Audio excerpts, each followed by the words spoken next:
guys, so coming into all fours, making a little triangle here with one knee, the other leg comes out to the side. Do not rotate over, keep nice and square, lifting only from the glute and the side leg muscle here.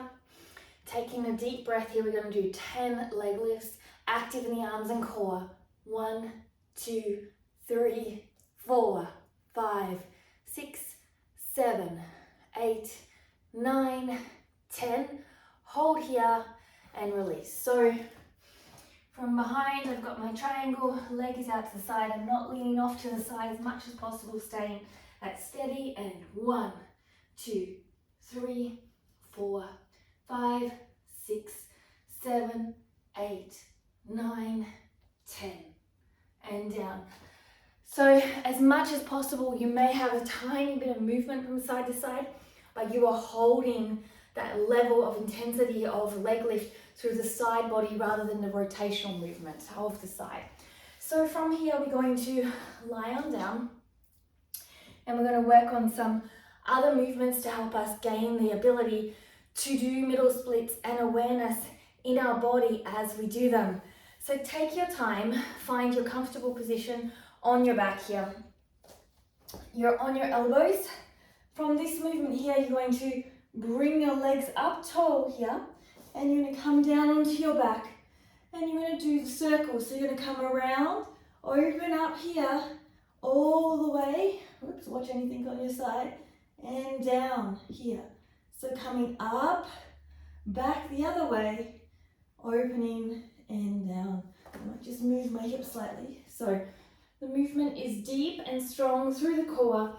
You keep your legs as low as possible as you circle through this movement, okay? There might be a few hip clunk movements. Keep the core strong. That's very normal because you're opening up the rotational movement here of the legs, okay? So we're going to do 2 more. Breathing deeply, coming all the way down, keeping the core flat here as you rotate through the hip socket, and coming all the way back.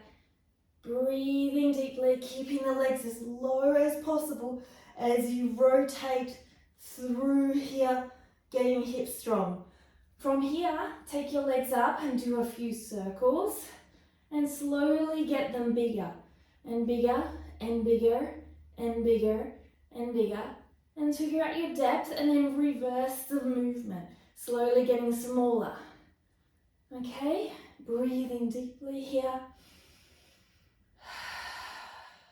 Try one more, circling out as you go down, and you're slowly getting bigger into those circles as you get to your full depth, and then change the direction here as you come back up.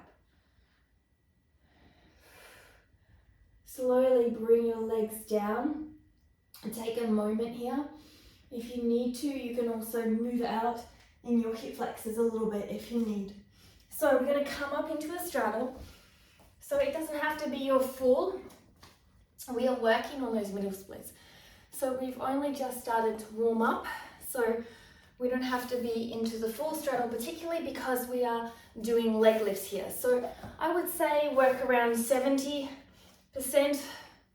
and you're going to face the leg that you're working on. You're going to engage the leg to the point. See how my heel lifts off? That's what we want to do. We want to have that activation to that point, even if your heel doesn't lift off. We don't want to lean back too far. We don't want to lean forward too far. We want to be kind of up tall. Hands at either side of the thigh muscle, and nice and gentle on the placement. And from here, we're going to lift up. 1, 2, 3, 4, 5, 6, 7, 8, 9, 10. We're going to switch over to the other side. Really lift strong until that heel is potentially coming off. And 1, 2, 3. You should feel a nice burn here. 5, 6, 7, 8, 9, 10. What you can do also is you can do 2 times this to really increase the strength of the movement. As you get stronger, you can of course, deepen the level of the activity, or you can work into both legs lifting. So that's totally up to you. Now we're going to come on to some rotational drills. So I have my 2 blocks. These 2 blocks are going to help in the rotational movement. This movement is quite uncomfortable when you first begin, due to the fact that you are utilizing movements that often we don't utilize in our hips. Although they are created for circumduction in the ball and socket joint, we often only use them more on linear patterns and not through the full range of the circumduction. So you're going to sit on your blocks, okay? So find that kind of sense of elevation and comfort, and you're going to have the blocks are going to be supporting you here. From this movement here, you're going to lift up and rotate. You're going to find that your leg will probably come off the block into a split. And then you're going to lift up and rotate the hip socket over. And from there, lift up, and you're going to push that leg down long and strong and rotate here. So you're keeping that nice, long, strong rotation.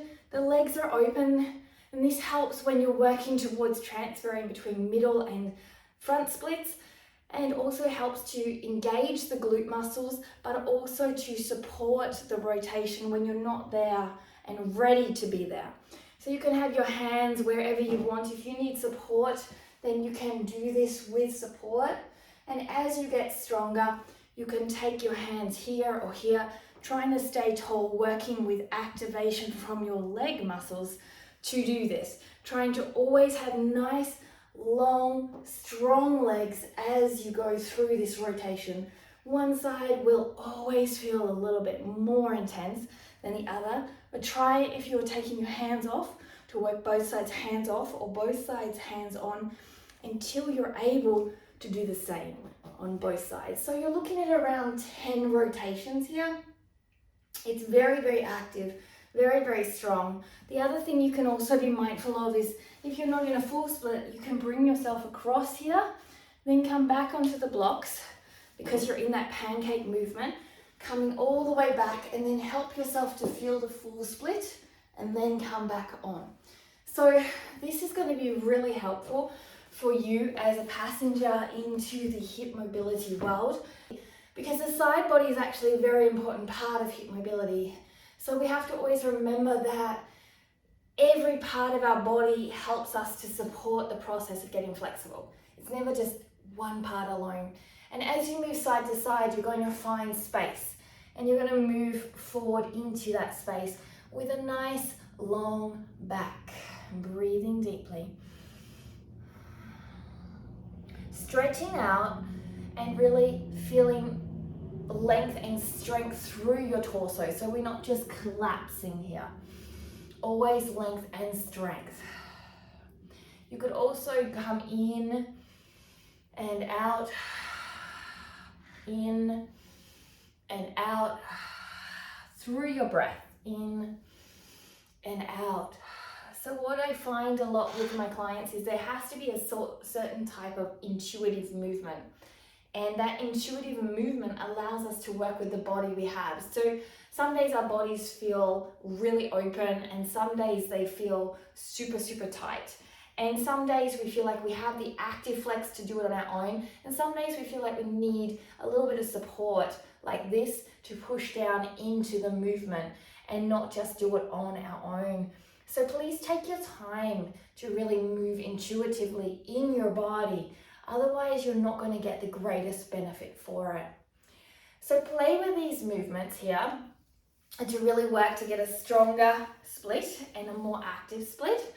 Don't forget to ring the bell or subscribe to see when my new workouts come up, or to be able to share with a friend and let me know in comments what you're working on, how you're going. This is a beautiful way to be interactive and build a community where we're all helping each other, we're all supporting each other as we go.